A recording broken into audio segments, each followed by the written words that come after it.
friends, welcome back to my channel. Today let us all learn some basic principles which you need to follow while playing chess. See, chess is not any game which you can play as if you like. There are certain rules to follow while playing. So are you curious to know them? So let's get started. So the first and foremost principle is center control.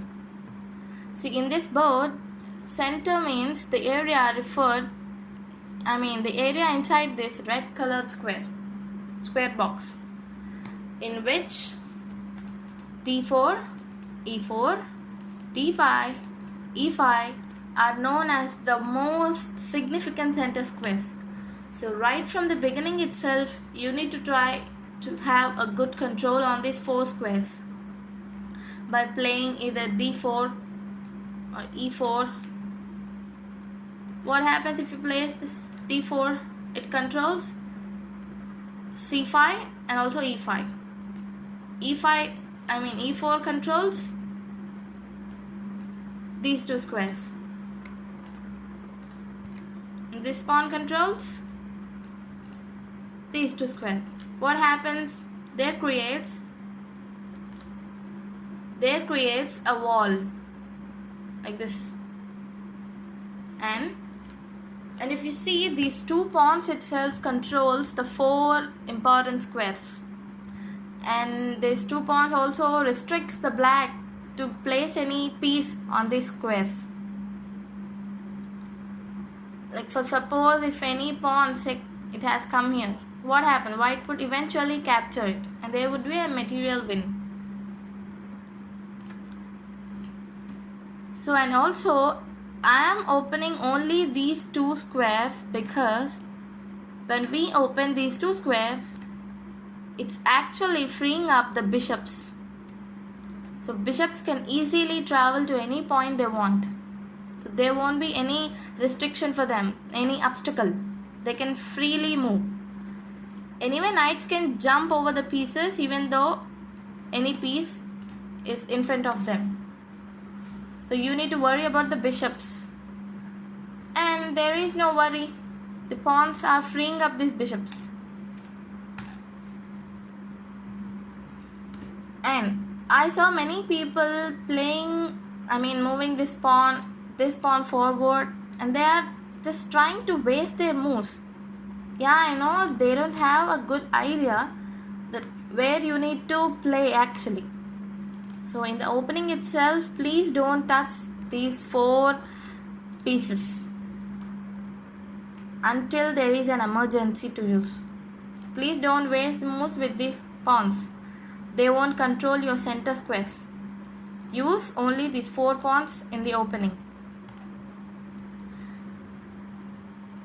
And you may think that you can also place this bishop here. You can also place this pawn here. This pawn controls this square, which is one of the center square. But you see, you are freeing up this dark squared bishop, alright, but you are blocking this light squared bishop. So to free up this, you need to waste two moves. In the meanwhile, your black would try to do something. So the second principle is, and guys, please do not follow these moves which I am going to say blindly. Don't follow them blindly. I am saying by considering that there is no threat. If there is any threat, like for suppose in the first move I have moved this pawn, and the best reply is this e5. And now I won't place this pawn here because if I do so, black would capture. And I will lose one center pawn. So you have to analyze that which move you need to do actually. Try to evaluate which piece you need to move. So the second principle is developing all your pieces. So firstly, you will take out your minor pieces, and then you will take out your major pieces. Minor pieces means like knight, bishop, and major pieces are your queen and rook. So first you will take out your minor pieces and then only you will take out your major pieces. So you would have a confusion that where you need to place this knight, either here or here or here. Let's see. What happens if you place this knight on the a3 square? This knight controls only these 4 squares, which are not so useful, and also they are not the center squares. So it's not much useful. What happens if you place this knight here? Yeah, it's controlling this square, this one. It's controlling this e4, which is one of the center squares, but it is blocking this bishop to move. So you need to waste some moves, right?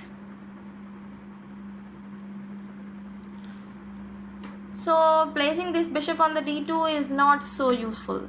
So I would recommend you to place this knight only on the c3. I'm recommending it. I'm not saying that you should.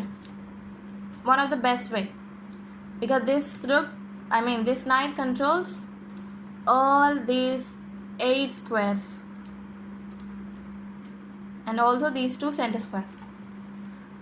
Likewise, you'll also bring this knight. This knight controls these 8 squares. Next to the knight, you'll place your bishops. See, they are very free to move.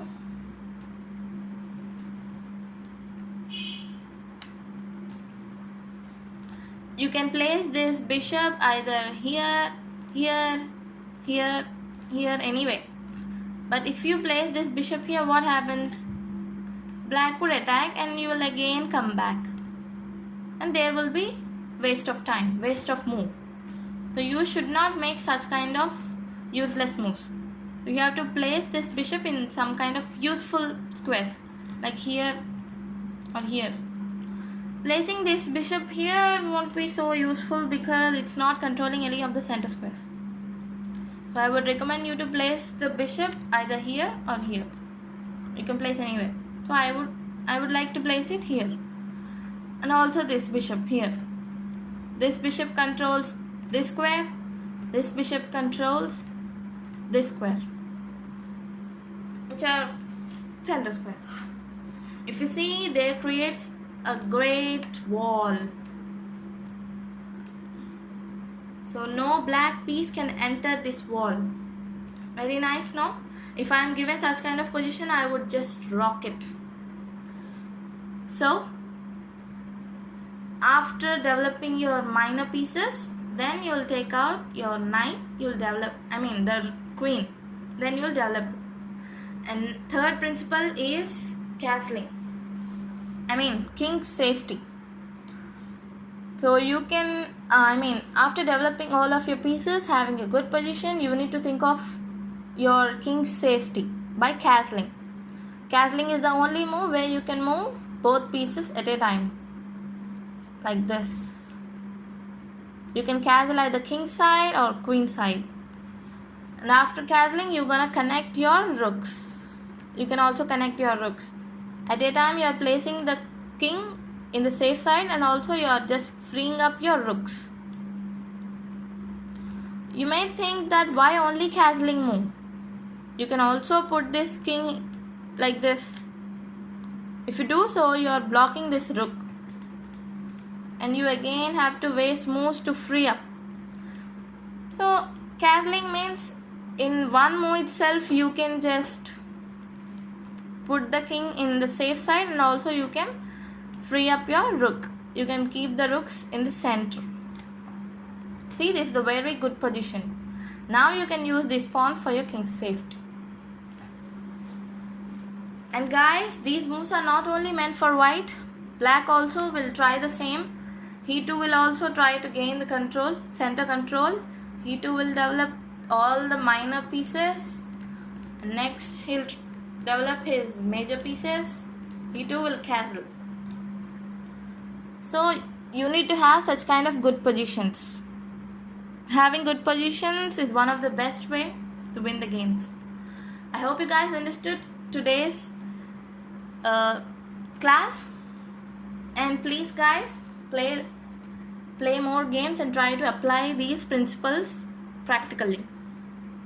And this is it for today. Hope you guys enjoyed, and until my next video, have a nice time. Take care. Bye bye.